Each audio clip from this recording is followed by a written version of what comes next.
কিছু জায়গা শুধু থাকে না, সেই জায়গা মনের মাঝে অনুভব করা যায়। কলকাতার কোলাহল থেকে মাত্র 2 ঘন্টা দূরে অপেক্ষা করছে প্রকৃতির মাঝে সেই অনুভূতি। অনেকেই এখন একে বলছেন সেকেন্ড আন্দুলপোতা। চারিদিকে জলাশয়, আর তার মাঝখানে এঁকে বেঁকে যাওয়া রাস্তা, একই সাথে সুন্দর পিকনিক করবার জায়গা। একটু সূর্যের আলো কমে এলে কাছের বাবলা বাগানে প্রিয় মানুষটির হাত ধরে ঘুরে বেড়ানো। আপনি কি মালতীপুরের নাম শুনেছেন? মালতীপুর শুধু একটা জায়গা নয়, এটা একসাথে নিঃশব্দে হারিয়ে যাওয়ার গল্প।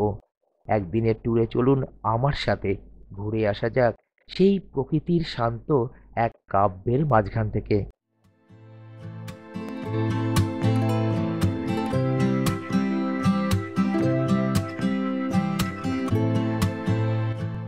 বেশ কিছুদিন পরে আবার বেরিয়ে পড়েছি এক অজানার উদ্দেশ্যে।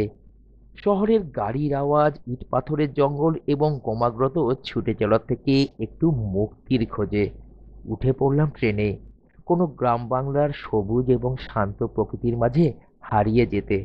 ট্রেনের জানলার ধারে বসে খানিকটা প্রকৃতি দেখতে দেখতে পৌঁছে গেলাম আজকের গন্তব্যে।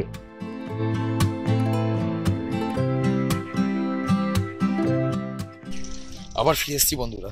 কয়েকদিন অসুস্থ ছিলাম, বুঝতেই পারছেন, গলাটা এখনো পরিষ্কার হয়নি।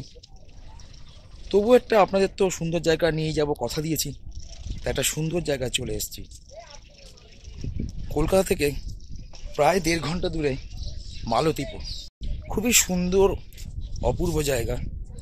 সেটা দেখার জন্যই এখন এইখানে চলে এসেছি। স্টেশনের এখন ওভারব্রিজের ওপর আছি। চলুন আগে একটু স্টেশনটা ঘুরে নিই। বেশ সুন্দর শান্ত একটি স্টেশন।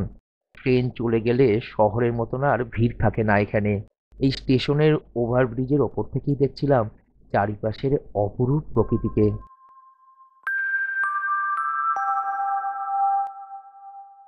বন্ধুরা, এবার ওভারব্রিজ থেকে নেমে যে দিকটা ওই হাসনাবাদের দিকে যাচ্ছে, ঠিক সেই দিকটা দিয়ে প্ল্যাটফর্মে আমি নেমে আসছি। যেদিকে নেমেছিলাম তার অপোজিট রুটে, মানে 2 নম্বর প্ল্যাটফর্মে এসে সেইখান থেকে নেমে যাচ্ছি নিচে।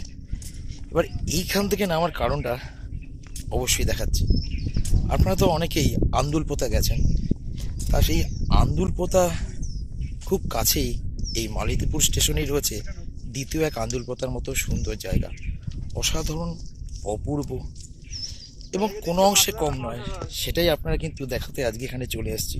তা চলুন সেই জায়গাটাকে একবার এক্সপ্লোর করে নেওয়া যাক।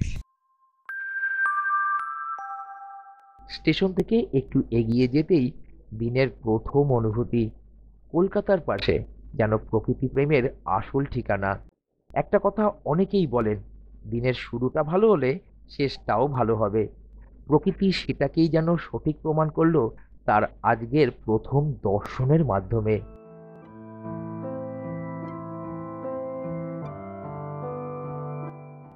আরও একটু এগিয়ে গেলাম, একটি রেল ব্রিজ চোখে পড়ল। এটি দিয়েই ওই পারের লোকেরা এই স্টেশনের দিকে আসেন। আমিও সেই ব্রিজটি পেরিয়েই এগিয়ে চললাম। কিছুক্ষণ পরেই পাশে দাঁড়িয়ে দেখলাম সেই ব্রিজ দিয়েই দুরন্ত গতিতে একটি ট্রেন ছুটে চলে গেল। তা ওইখান দিয়ে নেমে এবার মানে ব্রিজটার পাশ দিয়ে নেমে এবার একটা সুন্দর রাস্তা আছে, এবার সেই রাস্তা দিয়ে গিয়ে চলেছি। এইখানে জিজ্ঞেস করতে করতে যাচ্ছি সেই জায়গাটা কোথায়। এই যে এইখানকার এই এই মাসি বলে দিলেন যে এইখান দিয়ে সোজা গেলে পরে নাকি এই পুরো ওই সুন্দর জায়গাটা পাওয়া যায়। তা চলুন আস্তে আস্তে সেই জায়গাটায় এগিয়ে গিয়ে আমরা সেইখানটা দেখি গিয়ে। এগিয়ে চলেছিলাম প্রকৃতির মাঝখান দিয়ে, কখনো ভালো আবার কখনো ভাঙা রাস্তা। চারিদিকেই জলাশয় এবং একদিকে ইট ভাটা, আর তারই মাঝখান দিয়ে এগিয়ে চলেছে একটি রাস্তা, যা আমাকে নিয়ে চলেছে প্রকৃতির সাথে মেলবন্ধন ঘটাতে। একটা কথা বলবো, সত্যিই প্রকৃতি যদি ভালোবাসেন, তাহলে এই ভিডিওর পুরোটা না দেখলে প্রকৃতি কতটা সুন্দর হতে পারে তা জানতেও পারবেন না। কখনো এরকম সুন্দর নিস্তব্ধ প্রকৃতি দেখে মনে হয় শব্দের দরকার নেই। এখানকার সেই নীরবতা যেন দুই হৃদয়ের মাঝে সৃষ্টি হওয়া এক কবিতা, যা একে অপরকে বলছে খুঁজে নাও তাদেরকে সম্পূর্ণভাবে। একা এগিয়ে চলেছি, যদিও এই দুপুরবেলা তাই কোনো লোক নেই, কিন্তু বেশ নিঝুম লাগছে।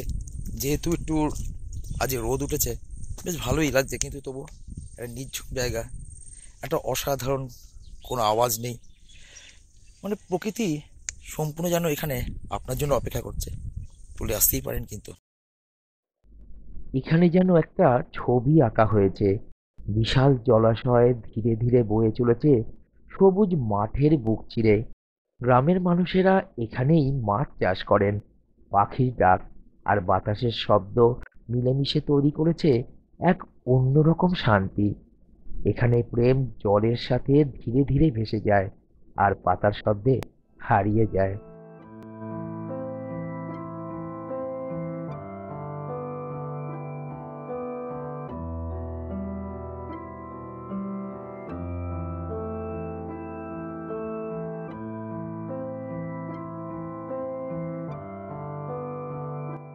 যে জায়গাটি পৌঁছালে দ্বিতীয় আন্দুলপোতা মনে হবে, সেই জায়গাটি পৌঁছানোর জন্য একটি ছোট্ট ব্রিজ পেরাতে হবে।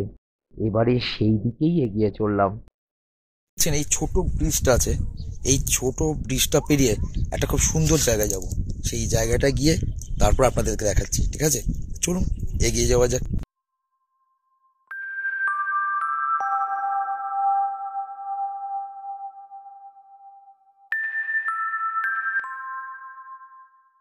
তো বন্ধুরা, এই ছোট্ট ব্রিজটা পেরিয়ে চলে এলাম একদম এই অসাধারণ জায়গা। সত্যি দ্বিতীয় আন্দুলপোতা এটাকে বলা যেতেই পারে। অসাধারণ, এক কথায় অনবদ্য। যদিও আকাশে খুব মেঘ চলে এসছে, এই বৃষ্টি থেকে বাঁচার জন্য কোথাও দাঁড়াতে হবে, তবু তার আগে এই মেঘের মাঝখানেই এই সুন্দর জলাশয় অঞ্চলটাকে একটু ভালো করে দেখে নেওয়া যাক। চলুন। আকাশে দুরন্ত মেঘের আনাগোনা, আর জলে সেই মেঘের প্রতিবিম্ব। একদম মায়াবী অনুভূতি। সামনে এ যেন এক স্বর্গীয় অনুভূতি, যা নিজের চোখে না দেখলে একে অনুভব করা অসম্ভব। একটির পর একটি বড় মাছের ভেড়ি, জলাশয়ের বুক চিরে এগিয়ে চলা মেঠো রাস্তা, মেঘের মাঝখান দিয়ে জলের বুকে উঁকি মারা সূর্যের আলোর ঝিকিমিকি, আর প্রকৃতির বুকে এক মায়াবী আলোর খেলা। এই পরিবেশকে যেন আপনার মন বারবার চোখের সামনে দেখতে চাইবে। যদিও বৃষ্টি আসছে, তবুও বেশ ভালো লাগছে, দারুণ। আমার পেছনে দেখতেই পাচ্ছেন মেঘের আনাগোনা, আর এই তার পাশ দিয়ে এই সুন্দর এই মাছের ভেড়ি, এই অসাধারণ জায়গা দিয়ে আমি হেঁটে বেড়াচ্ছি। এক কথায় অনবদ্য, দুর্দান্ত লাগছে। এটাকে যদি না আসেন বোঝানো সম্ভব নয়। হ্যাঁ, যারা আন্দুলপোতা গিয়েছেন তাদের কাছেও কিন্তু এটা খুব সুন্দর জায়গা। দ্বিতীয় আন্দুলপোতা মনে হতেই পারে। চলে আসুন, এই মালতীপুরের স্টেশনের খুব কাছেই, এটা একদম পাশেই লাগোয়া। একটুখানি হেঁটে আসতে হবে 5-10 মিনিট, কোনো ব্যাপারই না। ভালো কিছু দেখতে গেলে তো একটু কষ্ট করতেই হবে। দেখতেই পাচ্ছেন আমার গলার এই অবস্থা, তবু এই ভালো, এই সুন্দর জায়গা নিজে দেখার জন্য এবং আপনাদের কাছে পৌঁছে দেওয়ার জন্য চলে এসেছি। এগিয়ে চললাম আরো গভীরে এই সুন্দর প্রকৃতির মাঝে। ভালোবাসার জন্য মাঝে মাঝে একদিনই যথেষ্ট। মালতীপুর শুধু একটা জায়গা নয়, এটা একসাথে নিঃশব্দে প্রকৃতির মাঝে হারিয়ে যাওয়ার গল্প।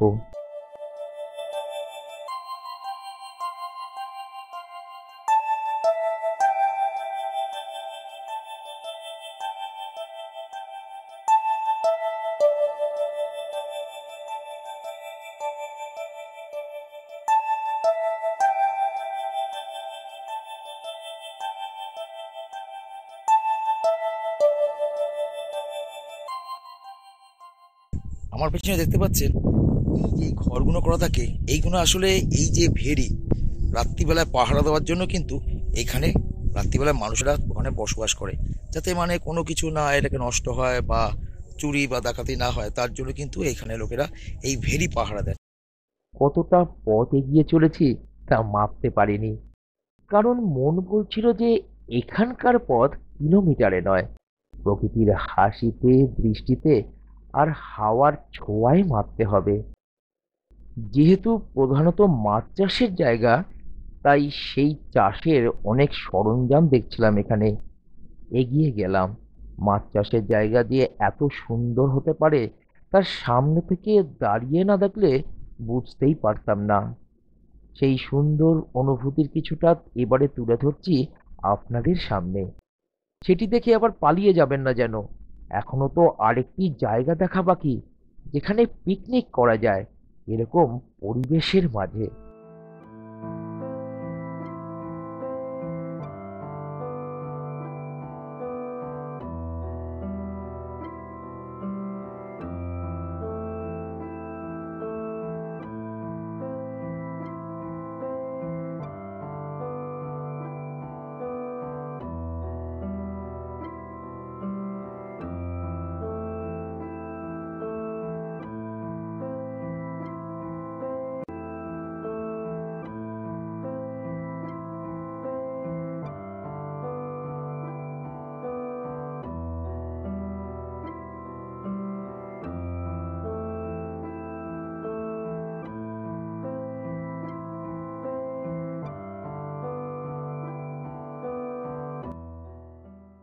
আরে, ওই ব্রিজটা থেকে নেমেছিলাম মনে আছে? ওই ছোট ব্রিজের আমি ডান দিকে ঢুকেছিলাম। এবার যাব ওই বাঁ দিকে। একটা সুন্দর খুব জায়গা আছে। তার আগে জেনে নেওয়া যাক কি করে এখানে আসবেন। আপনার শিয়ালদা থেকে হাসনাবাদ লোকাল বা বারাসাত থেকে হাসনাবাদ লোকাল বা মাঝেরহাট থেকে হাসনাবাদ লোকাল করে চলে আসবেন মালতীপুর। শিয়ালদা থেকে মোটামুটি 1.5 ঘন্টা মতো লাগবে। খুবই সুন্দর, অসাধারণ জায়গা, কোনো অসুবিধা নেই, নিশ্চিন্তে নেমে পড়তে পারবেন। স্টেশনটা খুব ভালো। আর এই যে আমি এই অঞ্চলটাতে এসেছি, এই অঞ্চলটার মধ্যে কিন্তু কোনো খাবারের দোকান পাবেন না, তাই স্টেশন থেকেই জল এবং খাবার আপনারা নিয়ে নেবেন। তবে হ্যাঁ, জায়গাটা মাছের ভেরি। যা নিয়ে আসবেন, যা আবর্জনা হবে সেইগুলো এখানে ফেলবেন না, সাথে করে নিয়ে যাবেন। স্টেশনে ডাস্টবিন আছে, সেখানে ফেলে দেবেন। প্রকৃতিকে রক্ষা করা কিন্তু আমার আপনার সকলের কর্তব্য, এটা কিন্তু মনে রাখবেন। এবার ওই ব্রিজের যেখান থেকে নেমেছিলাম তার বাঁ দিকে যাব, মানে এখন এই সোজাসুজি হবে। সেখানে ওখানে একটা বাবলা বাগান বা বাবলা তলা বলে একটা জায়গা আছে। লোকে ওখানে ছবি তুলতে যায়, কাপলসরা যায় ওখানে ছবি তুলতে। অসাধারণ জায়গা। যদিও আমার এই অঞ্চলটাকে বেশি ভালো লাগে, দেখুন পেছনে এর দ্বিতীয় আন্দুলপোতার মতোই অসাধারণ। আর চলুন, লোকে যেহেতু ভালোবাসে, লোকে যা চায় তা তো আমাকে দেখাতে হবে। তারপর সেই বাবলাতলা বা বাবলা বাগানের দিকে এগিয়ে চলুন। ব্রিজের বাঁ দিকটাতে এবারে এগিয়ে চললাম। লোকেরা এই অঞ্চলে কেন পিকনিক করতে আসে এবং ঘুরতে আসে তা বুঝতে পারলাম। একদিনের পিকনিকের জন্য মালতীপুর একেবারে আদর্শ জায়গা। বাড়ি থেকে শুধু খাবারটা নিয়ে আসতে হবে। নদীর ধারে গাছের ছাওয়ায় বসে খাওয়া দাওয়া করুন। জলে পা ডুবিয়ে একাকী বসে থাকুন। চাইলে হেঁটে ঘুরে বেড়াতেও পারেন। এখানে সবকিছু যেন একদম সিনেমাটিক। তাই সাথে ক্যামেরা নিয়ে আসতে ভুলবেন না যেন। সবুজ প্রকৃতি এবং তার মাঝে জলাশয়, আর সেই জলে আপনার সাথে প্রকৃতির প্রতিবিম্ব। প্রতিটা ফ্রেমই যেন ছবির মতো সুন্দর।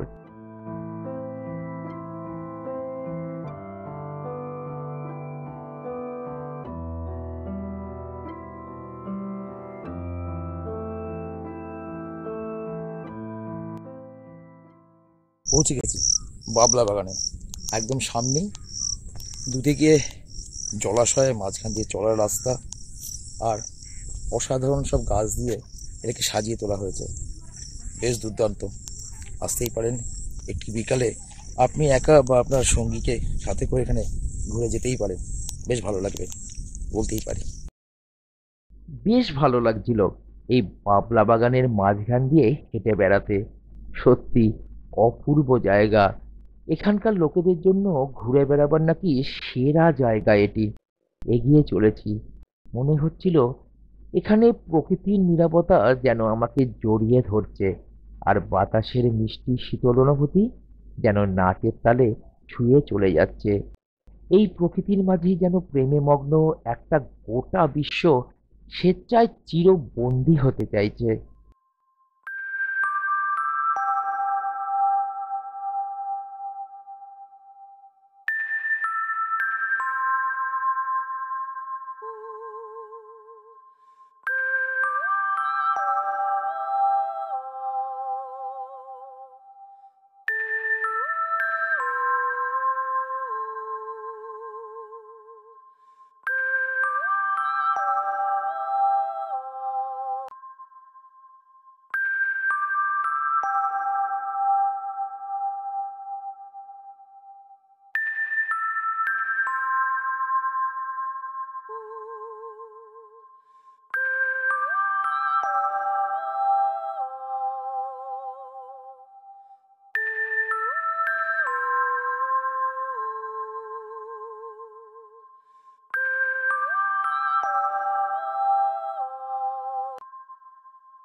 সময় এখন বলছে সূর্যাস্ত আসন্ন।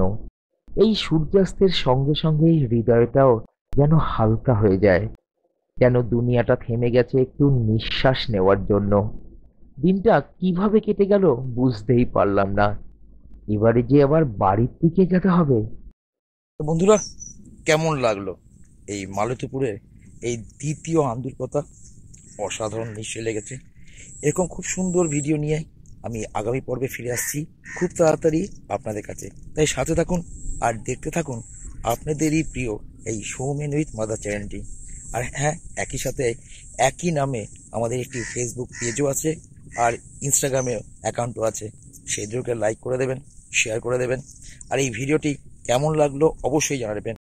আর এরকম সুন্দর অফবিট জায়গাগুলির সন্ধান যদি আপনাদের কাছে থাকে অবশ্যই আমাকে জানাবেন। হয়তো আপনাদের সাথে গিয়েই সেখানে ভিডিও করে আসবো আপনাদেরকে সঙ্গে নিয়ে। খুব তাড়াতাড়ি দেখা হচ্ছে আগামী পর্বে, সাথে থাকুন আমাদের। যদি আপনি কম বাজেটে শান্ত প্রকৃতির মাঝে একটা দিন কাটাতে চান, তাহলে মালতীপুর অর্থাৎ সেকেন্ড আন্দুলপোতা আপনারই জন্যে। ভিডিওটা ভালো লাগলে লাইক দিন, শেয়ার করুন আর সাবস্ক্রাইব করতে ভুলবেন না যেন। আমরা আবার খুব তাড়াতাড়ি ফিরে আসছি আগামী পর্বে। তাই সাথে থাকুন আমাদের আর দেখতে থাকুন আপনাদেরই প্রিয় এই চ্যানেলটিকে।